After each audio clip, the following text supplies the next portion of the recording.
میری قسمت جلانے کو خدا کا نام کافی ہے، ہزاروں غم مٹانے کو خدا کا نام کافی ہے، شامل اللہ۔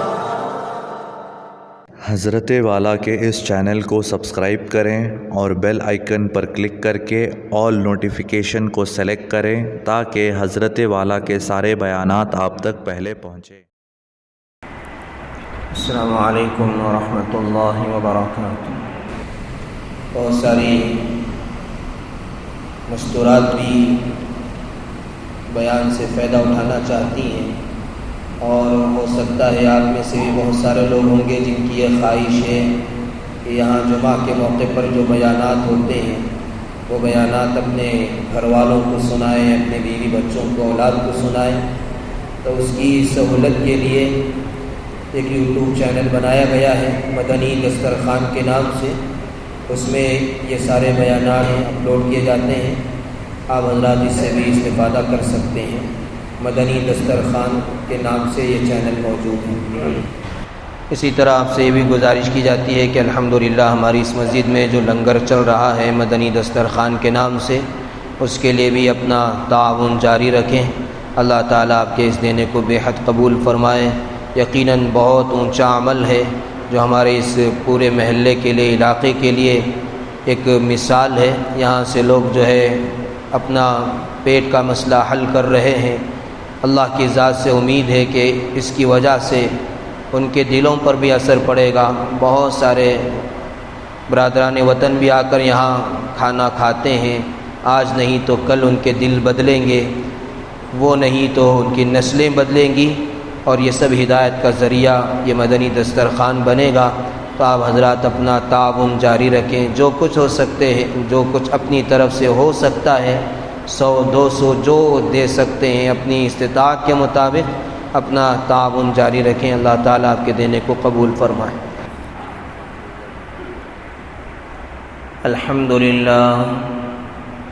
الحمدللہ نحمده ونستعینه ونستغفره ونؤمن به ونتوکل علیہ ونعوذ باللہ من شرور انفسنا ومن سیئات اعمالنا،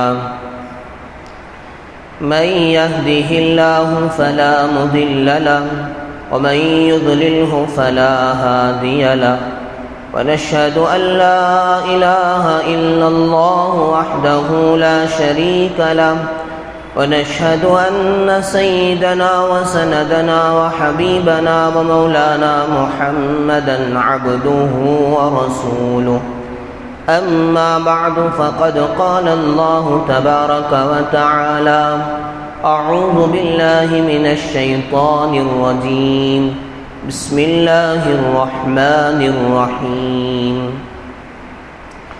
ألهاكم التكاثر حتى زرتم المقابر، كلا سوف تعلمون ثم كلا سوف تعلمون، كلا لو تعلمون علم اليقين لترون الجحيم ثم لترونها عين اليقين ثم لتسألن يومئذ عن النعيم۔ وقال النبي صلى الله عليه وسلم التائب من الذنب كمن لا ذنب له، أو كما قال عليه الصلاة والسلام۔ رب اشرح لي صدري ويسر لي أمري واحلل عقدة من لساني يفقه قولي۔ اللهم صل على سيدنا محمد وعلى آل سيدنا محمد وبارك وسلم۔ اللهم صل على سيدنا محمد وعلى آل سيدنا محمد وبارك وسلم۔ اللهم صل على سيدنا محمد وعلى آل سيدنا محمد وبارك وسلم۔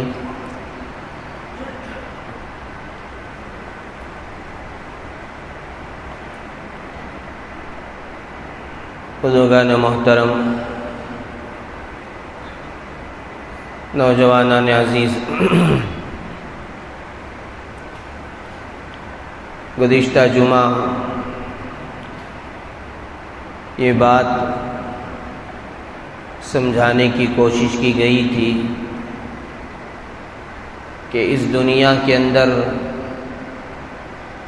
سب سے بڑا عقل مند کون ہے اور بے وقوف کون ہے۔ دنیا کسے عقل مند سمجھتی ہے اور کہتی ہے؟ جس کے پاس مال و دولت زیادہ ہو، عیش و آرام کی چیزیں جس نے جمع کر لی ہو، بہترین بنگلہ بنا لیا ہو،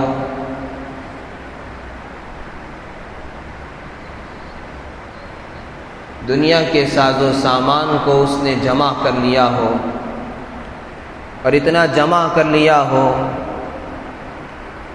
کہ اس کی 10 نسل تک کھاتی رہے تب بھی ختم نہ ہو، تو دنیا والے کہتے ہیں کہ بڑا عقل مند آدمی ہے، بڑا چالاک آدمی ہے، بڑا ہوشیار ہے۔ لیکن ہم سب کے آقا اور دنیا کے اندر جن کو اللہ تعالیٰ نے سب سے زیادہ عقل عطا فرمائی تھی،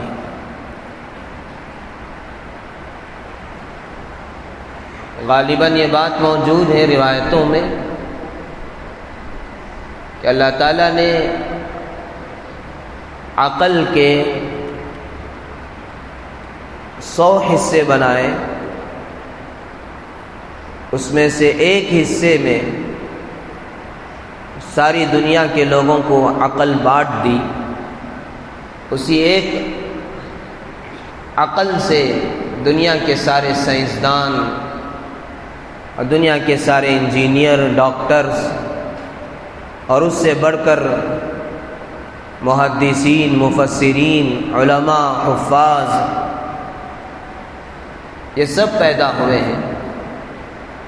لیکن 99 جو حصے عقل کے تھے اللہ تعالیٰ نے حضور اکرم صلی اللہ علیہ وسلم کو عطا کیا۔ یعنی اس کائنات میں سب سے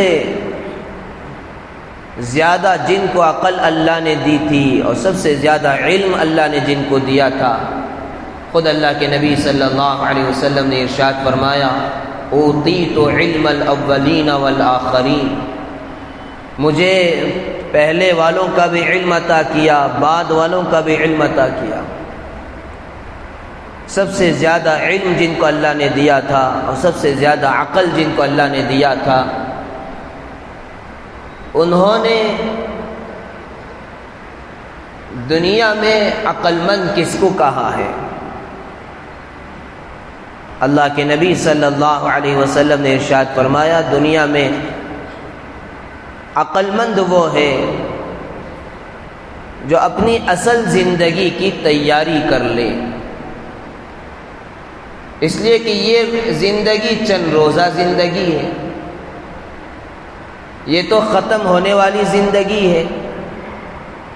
جو اصل زندگی ہے جہاں ہمیشہ ہمیش رہنا ہے، حضور اکرم صلی اللہ علیہ وسلم نے دنیا اور آخرت کی زندگی کو مثال کے ذریعے سے سمجھایا ہے کہ کوئی آدمی سمندر کے کنارے جا کر سمندر میں اپنے انگلی کو ڈالے تو اس انگلی پر جتنا پانی لگے گا یہ دنیا کی زندگی ہے، باقی جو سمندر ہے، سمندر میں جتنا پانی ہے اس کے مطابق آخرت کی زندگی ہے۔ یعنی ہمیشہ ہمیش کی زندگی آخرت کی۔ جن کو اللہ نے تھوڑی بہت عقل دے رکھی ہے وہ بھی اس بات کو اچھی طرح سمجھ سکتا ہے کہ جو قطرہ پانی کا انگلی میں آیا ہے، یعنی بالکل مختصر زندگی، اس زندگی کو بنانے میں، سنوارنے میں جو لگا ہوا ہے وہ عقل مند ہے۔ یا جو ہمیشہ ہمیشہ رہنے والی زندگی، جو کبھی ختم ہونے والی نہیں ہے، اور جہاں کبھی موت نہیں آئے گی، موت کو بھی موت آ جائے گی، اس زندگی کی تیاری میں جو لگ جائے گا وہ عقل مند ہے۔ یہ ہر جن کو بھی اللہ نے تھوڑی بہت عقل دے رکھی ہے وہ بھی اس بات کو سمجھ سکتے ہیں۔ تو حضور اکرم صلی اللہ علیہ وسلم نے یہ ارشاد فرمایا، الکیس من دان نفسہ وعمل لما بعد الموت۔ عقل مند وہ ہے جو اپنے نفس کی حفاظت کرے، نگرانی کرے، اور موت کے بعد کی جو زندگی ہے اس کی تیاری کر لے۔ گزشتہ جمعہ ہم نے یہی سمجھانے کی کوشش کی تھی کہ آخرت کی جو زندگی ہے اس زندگی میں کی تیاری میں ہم لگ جائیں۔ ابھی جو سورۃ پاک اس وقت تلاوت کی گئی ہے، سورۃ التکاثر، یہ بہت سارے مسلمانوں کو یاد ہوتی ہے۔ نمازوں میں آپ حضرات اس سورت کو پڑھتے ہیں، چھوٹی سی سورت ہے، اور حضور اکرم صلی اللہ علیہ وسلم نے یہ ارشاد فرمایا ہے کہ جب آدمی قبرستان جائے تو وہاں کیا پڑھنا چاہیے۔ مختلف احادیث میں مختلف باتیں، صورتیں بیان کی گئی ہیں۔ ایک حدیث میں اللہ کے نبی صلی اللہ علیہ وسلم نے ارشاد فرمایا، قبرستان جانے کے بعد جو آدمی ایک مرتبہ سورہ فاتحہ پڑھے، اور ایک مرتبہ سورہ اخلاص پڑھے، اور ایک مرتبہ سورۃ التکاثر پڑھے، الہاکم التکاثر حتی زرتم المقابر، یہ جو سورت کو ایک مرتبہ پڑھے اور کہے کہ اللہ جو کچھ میں نے قرآن مجید کی تلاوت کی ہے اس کا ثواب اس قبرستان کے سارے مسلمانوں کو، مردوں کو، عورتوں کو پہنچا دیجیے۔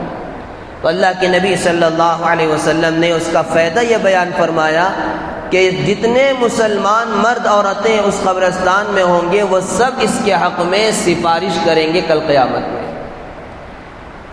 اس میں کتنے نیک لوگ ہوں گے، کتنے شہداء ہوں گے، حفاظ ہوں گے، علماء ہوں گے، صلحاء ہوں گے، وہ سب کل قیامت میں ہمارے حق میں سفارش کریں گے۔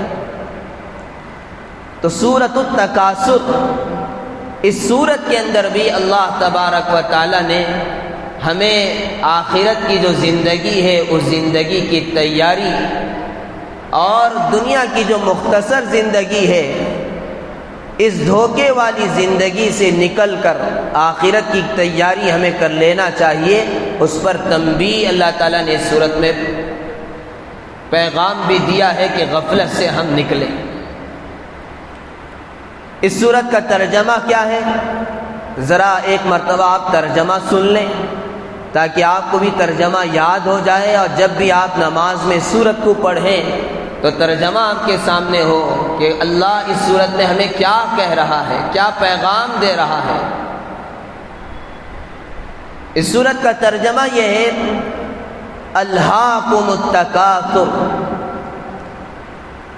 ایک دوسرے سے بڑھ چڑھ کر دولت حاصل کرنے کی فکر، شہرت حاصل کرنے کی فکر، عیش و آرام حاصل کرنے کی فکر، اس فکر نے تمہیں غفلت میں ڈال دیا ہے۔ الہاکم التکاثر، کثرت، آگے بڑھنے کی فکر کہ اس کا جیسا گھر ہے میرا گھر اس سے اچھا ہو جائے، اس کے پاس جیسی سواری ہے میری سواری اس سے اچھی ہو جائے، اس کے پاس جتنا بینک بیلنس ہے اس سے زیادہ میرا بینک بیلنس ہو جائے، اسے جتنی شہرت ملی ہے اس سے زیادہ مجھے شہرت ملے، اس کے پاس جتنا ساز و سامان ہے، راحت اور آرام کا سامان ہو یا زینت کا سامان ہو، جیسے عورتیں ان کی خواہش ہوتی ہے کہ فلاں میرے رشتہ دار کے پاس جتنا زیور ہے میرے پاس اس سے زیادہ زیور آ جائے، اس کے پاس جیسے کپڑے ہیں اس سے زیادہ میرے پاس کپڑے جمع ہو جائیں۔ اس کثرت کی فکر نے، اس بڑھ چڑھ کر آگے نکلنے کی فکر نے، اللہ فرما رہے ہیں تمہیں غفلت میں ڈال رکھا ہے۔ الہاکم التکاثر، حتی زرتم المقابر، یہاں تک کہ تم قبرستان پہنچ جاتے ہو، غفلت میں پڑے ہوئے زندگی گزارتے ہو، پھر قبرستان پہنچ جاتے ہو۔ کلا، اللہ فرما رہے ہیں ہرگز ایسا نہیں ہونا چاہیے۔ کتنی محبت اور کتنے پیار سے اللہ سمجھا رہے ہیں، اور ایک مرتبہ نہیں، اسی صورت میں آپ دیکھیں گے 3 مرتبہ اللہ نے کلا کلا کلا، کہ ایسا ہرگز نہیں ہونا چاہیے، ایسا ہرگز نہیں ہونا چاہیے، ایسا ہرگز تمہیں نہیں کرنا چاہیے۔ سوف تعلمون، ان قریب تمہیں معلوم ہو جائے گا، جب تم قبرستان پہنچ جاؤ گے، قبر میں چلے جاؤ گے، تب تمہیں پتہ چل جائے گا کہ دنیا کی زندگی کی حقیقت کیا ہے اور آخرت کی زندگی کی حقیقت کیا ہے۔ ثم کلا سوف تعلمون، پھر اللہ نے دوبارہ کہا ہرگز ایسا نہیں ہونا چاہیے، تمہیں معلوم ہو جائے گا۔ آج پتہ چلے نہ چلے، لیکن جب تم قبر میں پہنچ جاؤ گے، قبر کو دیکھ لو گے، حشر کو دیکھ لو گے، تب تو تمہیں پتہ ہو ہی جائے گا۔ ثم کلا سوف تعلمون کلا لو تعلمون علم الیقین، پھر تیسری مرتبہ اللہ نے کہا ہرگز ایسا نہیں کرنا چاہیے، کاش کہ تمہیں یقینی علم حاصل ہو جائے، حقیقت کا پتہ تمہیں چل جائے۔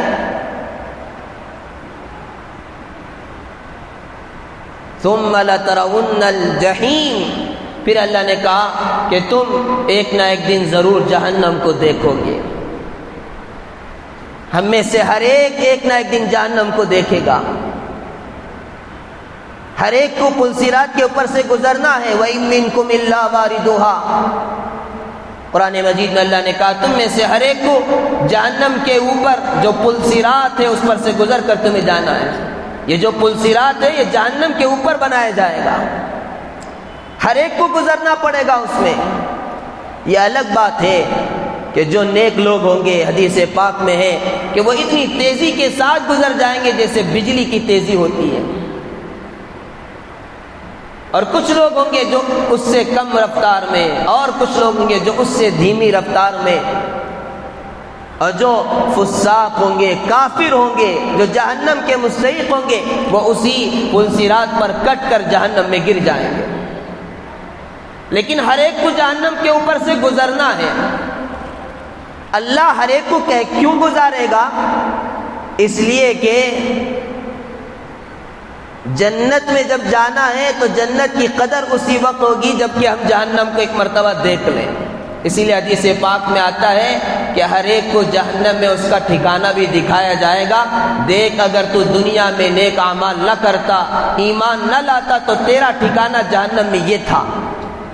اللہ سب کو دکھائیں گے، ہم میں سے ہر ایک کو جہنم بھی دکھایا جائے گا، تبھی جا کر ہمیں جنت کا جو مزہ ہے وہ مزہ حاصل ہوتا ہے۔ جب تک آدمی سائے میں ہے، دھوپ کو نہ دیکھے تو سائے کی قدر اسے نہیں آ سکتی۔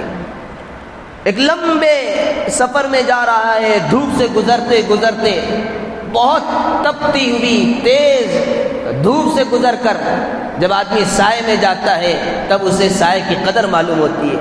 جو ہمیشہ سائے میں ہے اسے سائے کی قدر نہیں معلوم ہوتی۔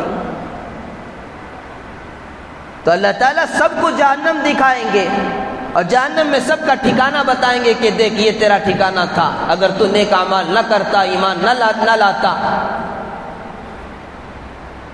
تو اللہ تعالیٰ نے قرآن مجید میں ارشاد فرمایا اس صورت میں، ثم لترون الجحیم، پھر تم جہنم کو دیکھو گے، ثم لترونها عین الیقین، پھر جب تم جہنم کو دیکھ لو گے تو تمہیں یقینی علم حاصل ہو جائے گا۔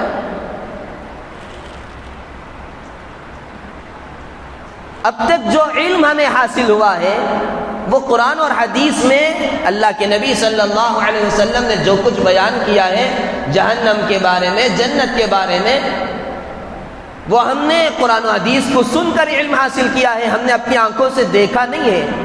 نہ قبر کو دیکھا ہے، نہ حشر کو دیکھا ہے، نہ جنت نہ جہنم کو دیکھا ہے، لیکن جب جہنم کو دیکھ لیں گے تو یقینی علم حاصل ہو جائے گا۔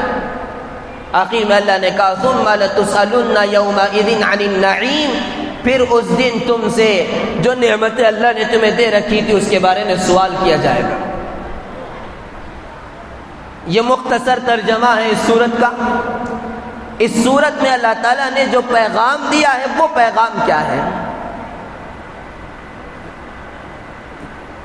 ہم سب کو اس سورت کا ترجمہ سننے کے بعد کم سے کم یہ تو اندازہ ہو گیا کہ اللہ یہ سمجھانا چاہتے ہیں کہ دیکھو تم اپنی زندگی پر ذرا غور کرو، نظر ثانی کرو،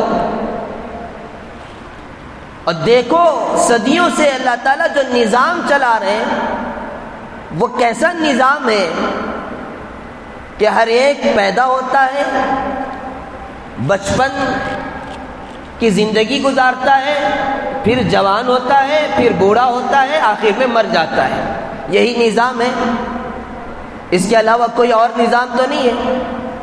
پیدا ہوا، بچپن کی زندگی گزارا، جوان ہوا، بوڑھا ہوا، مر گیا۔ ان میں سے کتنے ایسے ہیں جو بڑھاپے کو نہیں پہنچتے، جوانی میں مر جاتے ہیں، کتنے ایسے ہیں جو جوانی میں نہیں پہنچتے، بچپن میں مر جاتے ہیں، اور کتنے ایسے ہیں جو ماں کے پیٹ ہی میں مر جاتے ہیں۔ یہی نظام ہے اللہ کا، لیکن کبھی ایسا نہیں ہوا کہ کوئی آیا ہو جو ہمیشہ یہاں رہا ہو۔ وَمَا جَعَلْنَا لِبَشَرٍ مِّن قَبْلِكَ الْخُلْدَ، اللہ نے قرآن مجید میں ارشاد فرمایا ہے کہ آپ سے پہلے بھی، یعنی حضور اکرم صلی اللہ علیہ وسلم سے اللہ نے فرمایا آپ سے پہلے بھی ہم نے کسی کو بھی یہاں ہمیشہ کی زندگی نہیں دی ہے، کسی کو یہاں ہمیشہ کی زندگی نہیں دی ہے۔ تو یہ دنیا مسافر خانہ ہے، یہ دنیا منزل نہیں ہے، ہم سب کا ایک سفر چل رہا ہے۔ اگر یہ دنیا منزل ہوتی تو ایک واقعہ بھی ایسا پیش آتا کہ کوئی یہاں ہمیشہ رہ جاتا۔ یہ دنیا منزل نہیں ہے، یہ دنیا سفر ہے، سفر ہے۔ اور دنیا میں جتنے سفر ہوتے ہیں اس کا ایک مقصد ہوتا ہے۔ کوئی سفر اس لیے کرتا ہے تاکہ تجارت کرے، کوئی سفر اس لیے کرتا ہے تاکہ رشتہ داروں سے ملاقات کرے، کوئی سفر اس لیے کرتا ہے تاکہ سیر و تفریح کرے،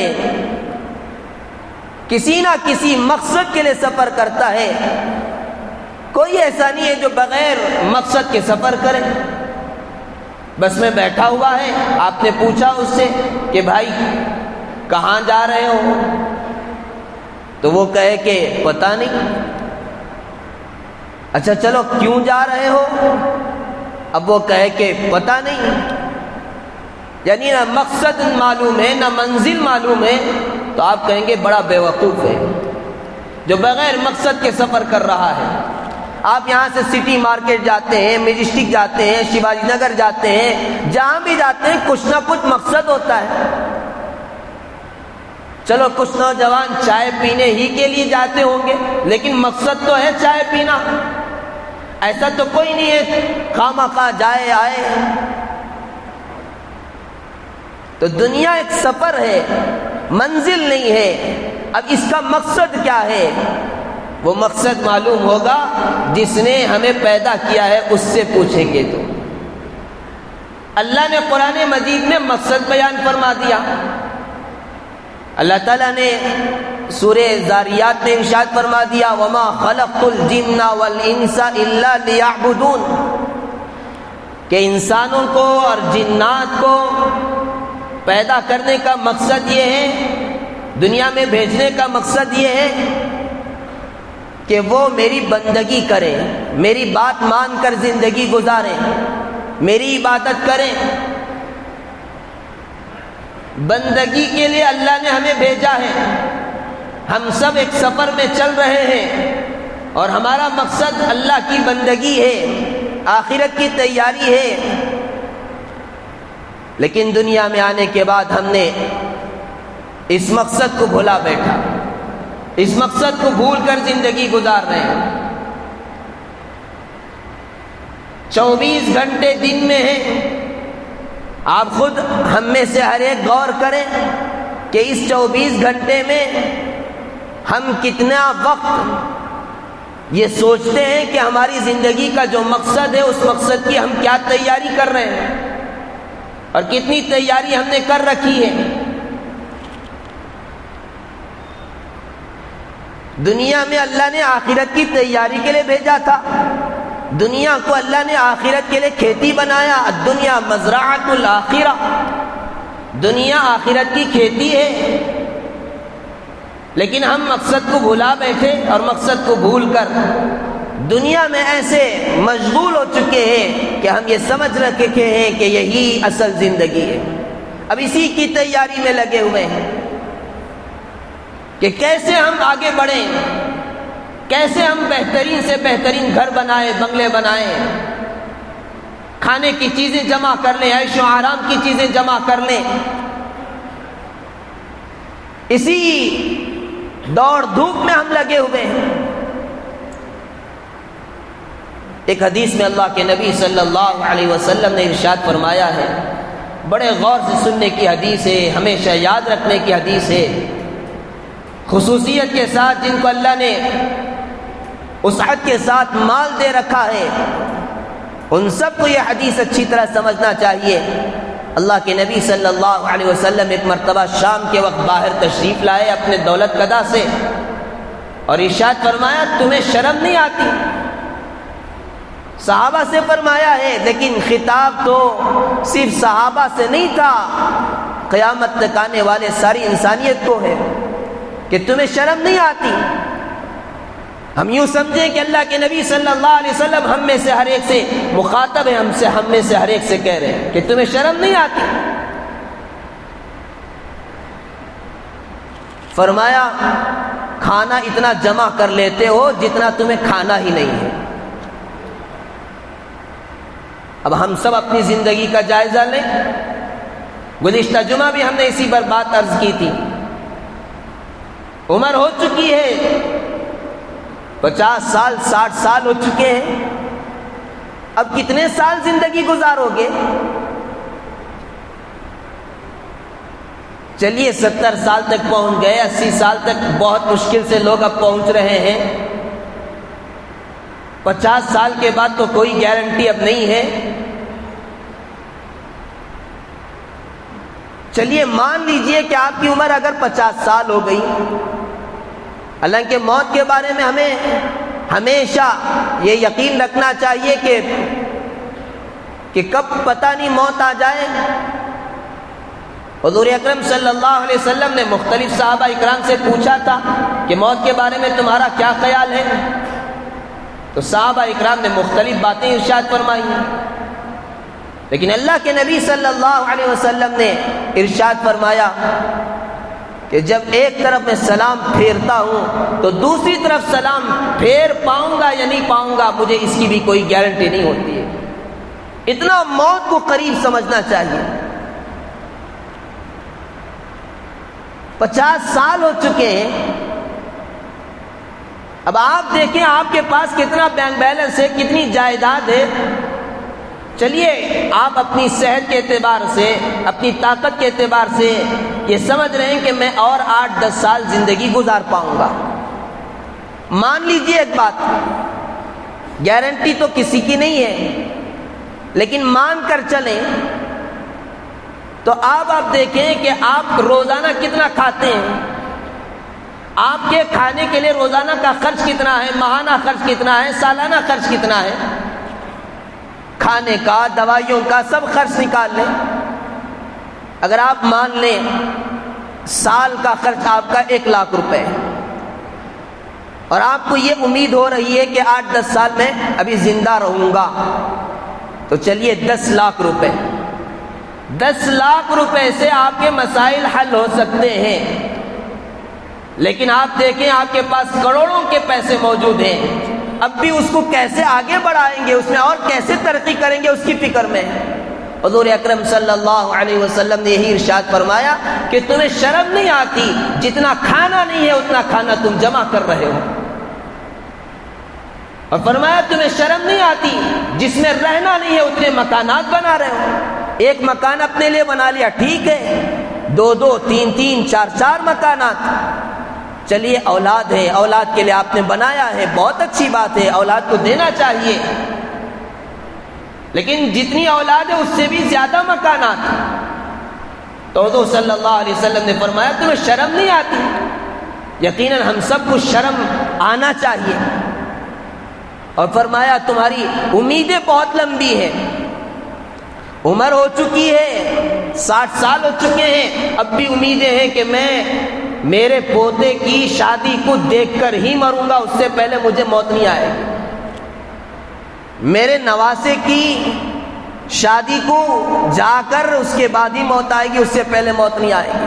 امیدیں بہت لمبی.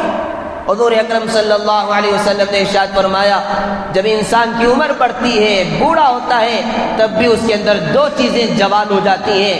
ایک ہے دنیا کی محبت، دنیا کی محبت بڑھتی جاتی ہے. ابھی ایک صاحب سے ہم نے ملاقات کی، بڑی امیدیں کہ میں یہ گھر بنانا، وہ گھر بنانا، پہلے وہ گھر بناؤں گا، اس کے بعد یہ گھر بناؤں گا، اس کے بعد یہ. ہم نے ان سے ہمت کر کے یہ پوچھ لیا کہ عمر کتنی ہے؟ تو انہوں نے ایک عمر بتائی. تو اللہ کے نبی صلی اللہ علیہ وسلم نے جو بات ارشاد فرمائی ہے کہ بوڑھے ہو چکے ہیں، 60 سال سے زیادہ ان کی عمر ہے، لیکن اور گھر کیسے بنائیں گے اس کی فکر میں ہے.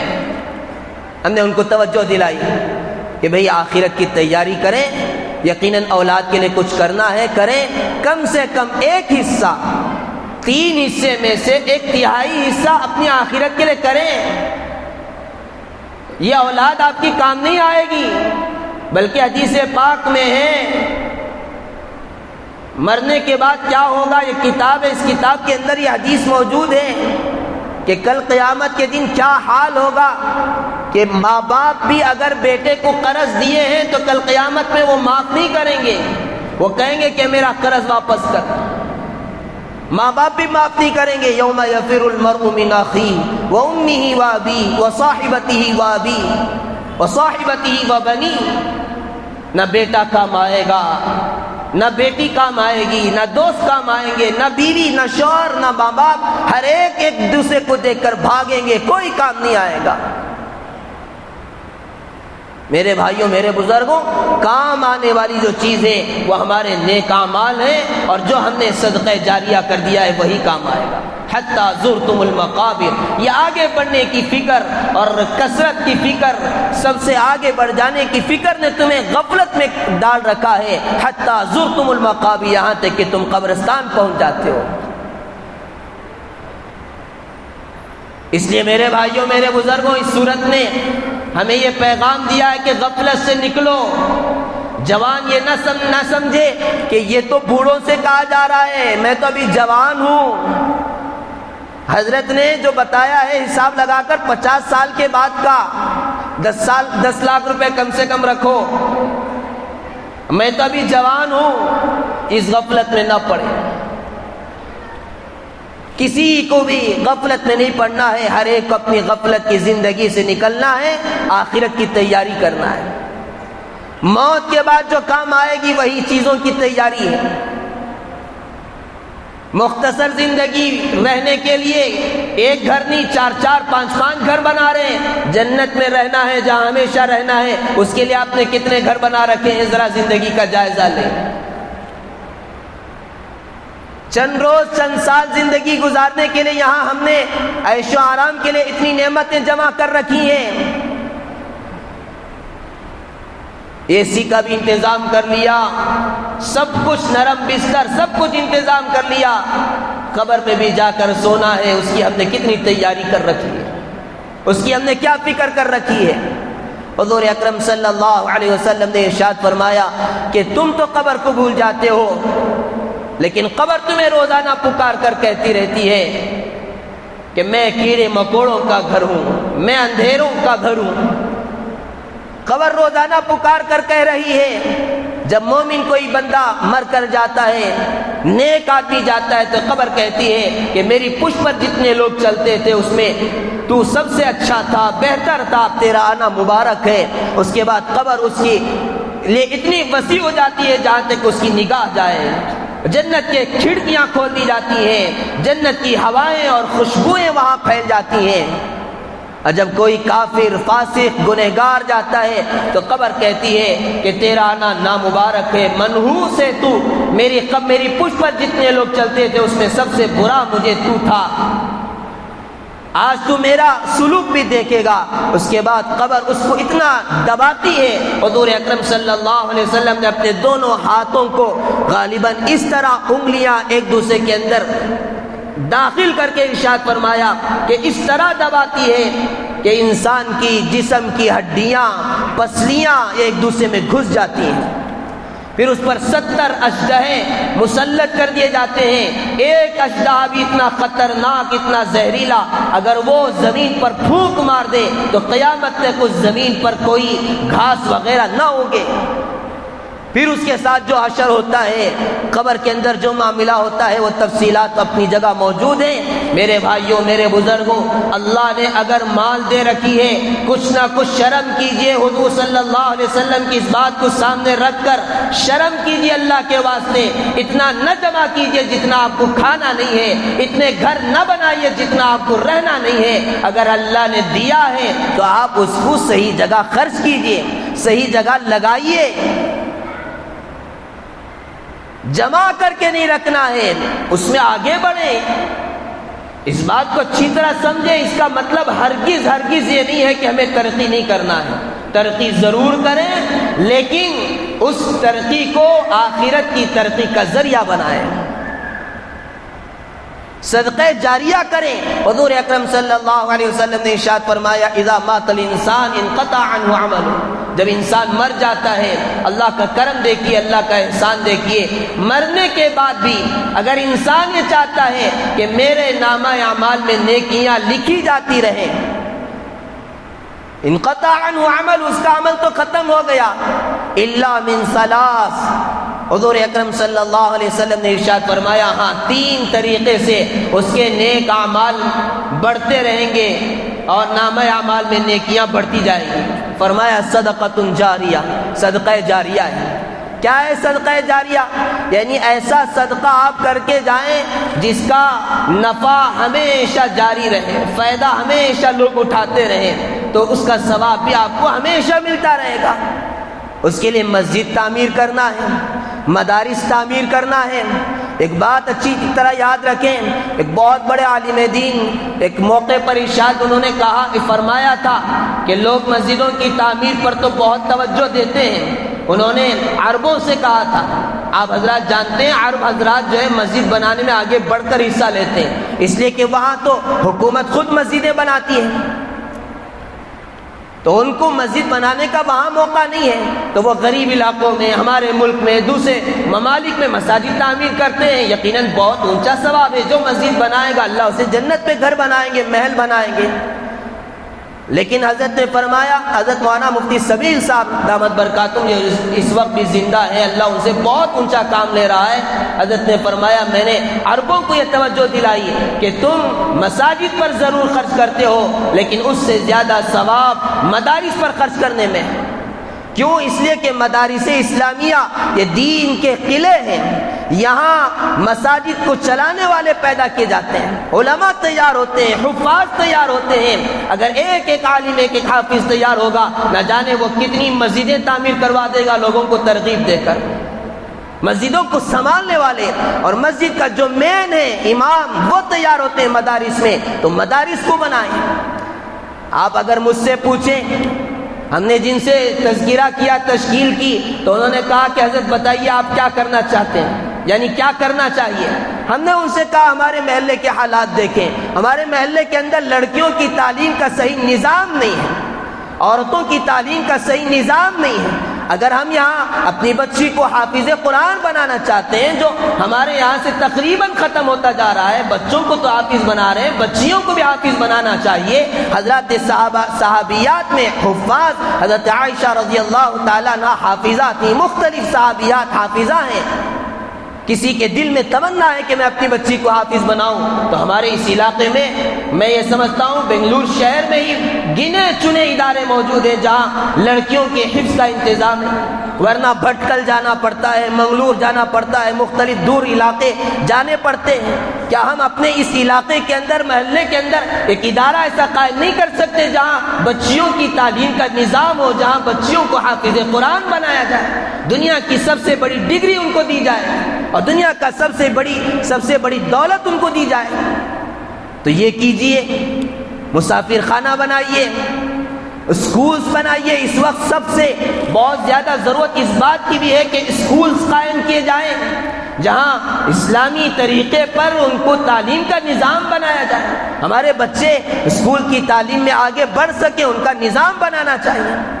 عیسائیوں نے اس پر جال پھیلا دیا، گلی گلی میں ان کے اسکولز، اور مسلمانوں نے، ایک عالم دین نے بہت اچھی بات کہی کہ مسلمان جو ہے صرف کھانے کی فکر زیادہ کرتے ہیں، دولت کمانے کی فکر زیادہ ہے، اس لیے مسلمانوں نے شادی محلیں بہت بہترین بنائی۔ آپ دیکھیں بنگلور شہر کے اندر مسلمانوں کی شادی محلیں عالی شان ہیں، لاکھوں روپے خرچ کیے جاتے ہیں شادی پر۔ حضور اکرم صلی اللہ علیہ وسلم کو سب سے زیادہ ناپسند تھا تعمیرات پر خرچ کرنا اور اسی طرح شادیوں میں خرچ کرنا، اور جہاں سب سے زیادہ خرچ کرنا پسند تھا وہ ہے تعلیم۔ تعلیم پر ہم کتنا خرچ کرتے ہیں؟ تو اسکولز قائم کیجئے، مسافر خانہ بنائیے جہاں لوگ آ کر ٹھہریں اور ان کا نظام ہو، وہاں پر کاؤنسلنگ سینٹر بنائیے۔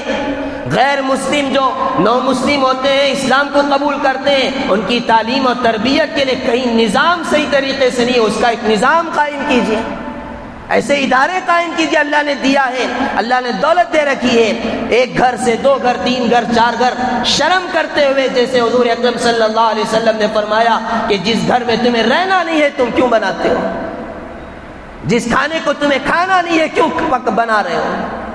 اس کو خرچ کیجئے، اس کو صحیح مصرف پر لگائیے، صحیح جگہ لگائیے، وقف کیجئے، اللہ کے نام پر وقف کیجئے، تو صدقہ جاریہ ہے۔ اور 2 چیزیں ہیں انشاءاللہ کبھی اس پر تفصیل سے عرض کی جائیں گی۔ اللہ تبارک و تعالی ہم سب کو آخرت کی فکر کرنے کی توفیق عطا فرمائے، ہر ایک کو اللہ تعالیٰ اپنی زندگی کا جائزہ لینے کی توفیق عطا فرمائے۔ جو باتیں ہم نے اس وقت آپ کے سامنے عرض کی ہیں، اس پر 5-10 منٹ بیٹھ کر اپنی زندگی کا سوچیں، غفلت کی زندگی سے نکلیں، آگے بڑھنے کی جو فکریں ہیں اس فکر کو نکال کر اب آخرت کی تیاری میں ہم کیا کر سکتے ہیں، اعمال کے اعتبار سے بھی اور مال کو بھی لگا کر کیسے ہم آگے بڑھ سکتے ہیں، اس کی فکر کیجئے۔ اللہ تبارک و تعالی ہم سب کو اس پر فکر کرنے کی اور اس پر غور کرنے کی توفیق عطا فرمائے، اور اپنی آخرت کو سدھارنے کی، سنوارنے کی اللہ تعالی مجھے اور آپ سب کو اس پر اللہ تعالی توفیق عطا فرمائے۔ وآخر دعوانا الحمدللہ رب العالمین۔ سبحان ربی العلی الأعلى الوهاب، اللهم لك الحمد ولك الشكر يا الله، اللهم صل على سيدنا محمد وعلى آل سيدنا محمد وبارك وسلم۔ اللهم أنت السلام ومنك السلام، تباركت يا ذا الجلال والإكرام، اللهم احفظنا من كل بلاء الدنيا وعذاب الآخرة، ربنا اغفر لنا ولوالدينا وللمؤمنين يوم يقوم الحساب، اللهم إنا نسألك العفو والعافية في الدنيا والآخرة، اللهم إنا نعوذ بك من زوال نعمتك وتحول عافيتك وفجاءة نقمتك وجميع سخطك۔ اے مولا کریم اپنے فضل سے ہم سب کے گناہوں کو معاف فرما، اے اللہ خطاؤں کو درگزر فرما، اے اللہ غفلت کی زندگی گزار رہے ہیں، اے اللہ ہم نے اپنی زندگی کا ایک بڑا حصہ اے اللہ دنیا بکتے بکتے دنیا کی اے اللہ سہولتوں کو اور آرام کو سامنے رکھتے ہوئے غفلت میں گزار دیا ہے، آخرت کی ہم نے کوئی تیاری نہیں کی ہے، اے اللہ اپنے ہی فضل سے اس جرم عظیم کو معاف فرما دیجیے۔ اے اللہ آج ہم نے آپ کے کلام مجید کے ذریعے سے بہت اہم پیغام سنا ہے کہ ہمیں غفلت سے نکلنا ہے۔ اصل زندگی آخرت کی زندگی ہے۔ اے اللہ جس زندگی کو بنانے کے لیے آپ نے ہمیں دنیا میں بھیجا ہے، اے مولا کریم اپنے ہی فضل سے آخرت کی تیاری میں بقیہ زندگی گزارنے کی توفیق عطا فرما دیجیے۔ اے اللہ اپنے ہی فضل و کرم سے ہم سب کو قبر کی تنگیوں سے حفاظت فرما لیجیے، زندگیوں کی تنگیوں سے بچا لیجیے۔ اے اللہ مال و دولت کی تنگیوں سے بچا لیجیے، گھروں کی تنگیوں سے بچا لیجیے، رزق کی تنگیوں سے بچا لیجیے۔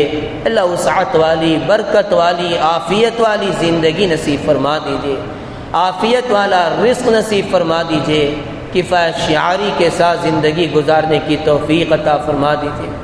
اے مولا کریم یقیناً بہت گندے ہیں۔ اے اللہ ہمارے دلوں کے اندر لوگوں کی نفرتیں، کینہ کپٹ، حسد، جلن، یہ ساری چیزیں اے اللہ جمع کی۔ اے اللہ اپنے ہی فضل و کرم سے ہم سب کے دلوں کو صاف فرما دیجیے، اپنے دلوں کو پاک کر لینے کی توفیق عطا فرما دیجیے۔ اے اللہ اپنی محبت عطا فرما دیجیے، اپنی محبت سے ہمارے دلوں کو بھر دیجیے، انگ انگ سے، روئیں روئیں سے اپنے ذکر کو جاری فرما دیجیے، اپنا قرب نصیب فرما دیجیے۔ اے اللہ اپنا قرب نصیب فرما دیجیے۔ دنیا کی چھوٹی سی چھوٹی چیز کو سمجھنے کی کوشش کی، اے اللہ آپ کی معرفت جیسی حاصل کرنی چاہیے تھی، اے اللہ ہم نے غفلت کی ہے، معاف فرما دیجیے۔ اے اللہ اپنی معرفت نصیب فرما دیجیے۔ اے اللہ آپ کو، آپ کی قدرت کو اے اللہ ہمیں پہچاننے کی توفیق عطا فرما دیجیے۔ اے اللہ اس وقت دنیا میں بہت سارے لوگ خصوصاً اللہ مسلمان جگہ جگہ پریشان ہیں۔ اللہ مسلمانوں کو آپ کے محبوب صلی اللہ علیہ وسلم کی امت کو پیٹا جا رہا ہے، اے اللہ لوٹا جا رہا ہے، ظلم کیا جا رہا ہے، اے اللہ کفریہ نعرے لگانے پر مجبور کیا جا رہا ہے۔ اے اللہ اپنے ہی فضل سے اپنی مدد شامل حال فرما دیجیے۔ یقیناً ہماری کوتاہی ہے، ہمارے گناہوں کی نحوست ہے، ہمارے گناہوں کا وبال ہے، جس کی وجہ سے ان کے دلوں میں ہماری نفرت آپ نے ڈال دی ہے۔ سب کچھ کرنے والی ذات آپ کی ہے۔ اے اللہ اپنے ہی فضل و کرم سے معاف فرما کر اے اللہ برادران وطن کے دلوں میں ہماری محبت کو ڈال دیجیے، اسلام کو صحیح معنی میں پیش کرنے کی توفیق عطا فرما دیجیے، دعوت کا کام کرنے کی توفیق عطا فرما دیجیے۔ اے اللہ اسلام کی دعوت، دین کی دعوت لوگوں تک پہنچانے کی توفیق عطا فرما دیجیے۔ اے اللہ ہم نے اسلام کا صحیح خاکہ ان کے سامنے پیش نہیں کیا ہے، جس کی وجہ سے اللہ وہ بدگمانیوں میں اور لوگوں کی اللہ غلط باتوں میں، پھیلائی ہوئی باتوں میں اللہ وہ مبتلا ہو کر اللہ ہمارے اوپر ظلم کر رہے ہیں۔ اے اللہ جب ان کو حقیقت سمجھ میں آ جائے گی، ہم ہی خیر امت ہیں، اے اللہ آپ نے ہمیں خیر امت بنا کر برپا کیا ہے، لوگوں کو اللہ جہنم سے نکالنے کے لیے ہمیں بھیجا ہے۔ اے مولا کریم اپنے ہی پر سے اس فریضے کو انجام دینے کی توفیق عطا فرما دیجیے۔ اے اللہ مرنا ہے، مر کر آپ کے پاس آ کر ایک ایک چیز کا حساب دینا ہے۔ اے اللہ ہم سب کو یقین ہے، ساری دنیا مانتی ہے کہ ایک نہ ایک دن موت آئے گی، ہم میں سے کوئی نہیں جانتا کہ کب موت آئے گی۔ اللہ کون سی شام ہمارے لیے آخری شام ہوگی۔ اے اللہ ہم میں سے کوئی نہیں جانتا ہے کہ ہم میں سے کس کس کا کفن تیار ہو کر بازار میں آ چکا ہے۔ اے اللہ اپنے ہی فضل سے ہمیشہ موت کو سامنے رکھ کر زندگی گزارنے کی توفیق عطا فرما دیجیے۔ اے اللہ ایمان کامل کی حالت میں موت عطا فرما دیجیے، اچھی زندگی، اچھی موت، اچھا انجام نصیب فرما دیجیے، بری زندگی، بری موت اور برے انجام سے بچا لیجیے۔ اللہ قلت سے بچا لیجیے، ذلت سے بچا لیجیے، علت سے بچا لیجیے، اللہ دنیا اور آخرت کی رسوائی سے بچا لیجیے۔ اے اللہ جتنے بیمار ہیں اے اللہ سب کو صحت عطا فرما دیجیے۔ اے اللہ دوائیوں کے محتاج، ڈاکٹروں کے محتاج، ہاسپٹلوں کے چکر کاٹنے سے ہم سب کی حفاظت فرما دیجیے۔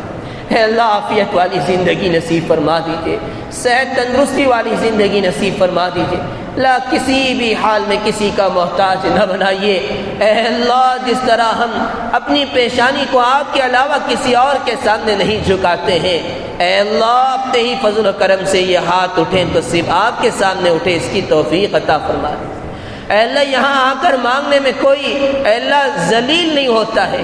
اے اللہ اپنے ہی فضل سے ہمیشہ آپ سے مانگتے رہنے کی توفیق عطا فرما دیجیے، لوگوں کے سامنے ذلت والے ہاتھ پھیلانے سے بچا لیجیے۔ اے اللہ کسی محتاج کا محتاج نہ بنائیے، ہمیں دینے والا بنائیے، لوگوں کی مدد کرنے والا بنائیے۔ اے اللہ خوب صدقہ جاریہ کرنے کی توفیق عطا فرما دیجیے۔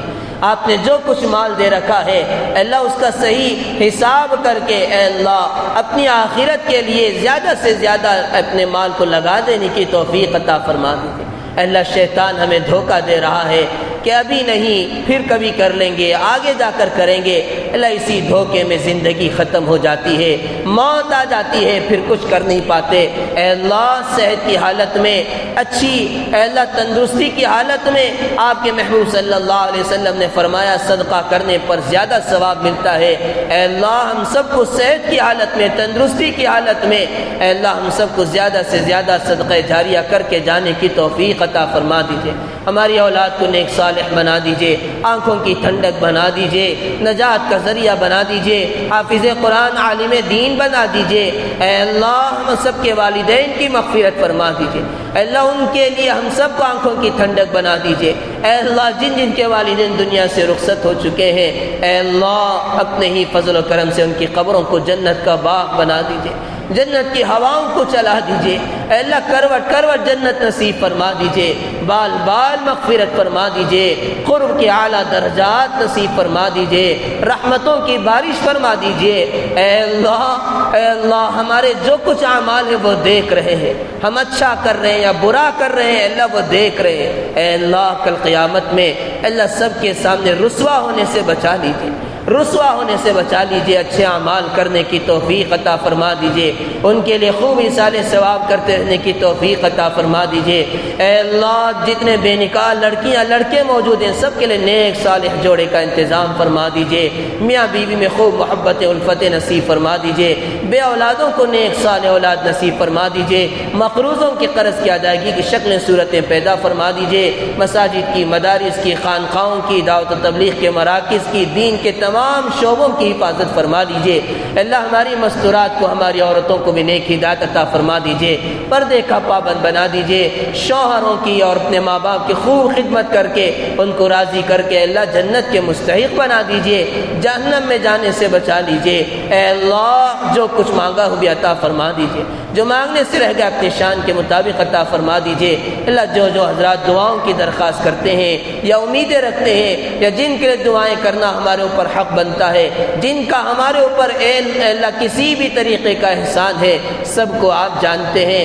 اے اللہ اپنے ہی فضل سے دنیا اور آخرت کی تمام بھلائیاں ان سب کو نصیب فرما دیجیے۔ یہاں جتنے لوگ حاضر ہوئے ان کے دلوں میں جو نیک جائز تمنائیں ہیں آپ بہتر جانتے ہیں۔ اے اللہ سب کی نیک جائز تمناؤں کو پورا فرما دیجیے۔ اس دعا کو حضور اکرم حضرت محمد صلی اللہ علیہ وسلم کے صدقے میں قبول فرما لیجیے۔ اللهم إنا نسألك من خير ما سألك منه نبيك حبيبك محمد صلى الله عليه وسلم ونعوذ بك من شر ما استعاذك منه نبيك حبيبك محمد صلى الله عليه وسلم وأنت المستعان عليك البلاغ ولا حول ولا قوة إلا بالله صل يا رب على النبي سيدنا محمد وآله وأصحابه أجمعين والحمد لله رب العالمين۔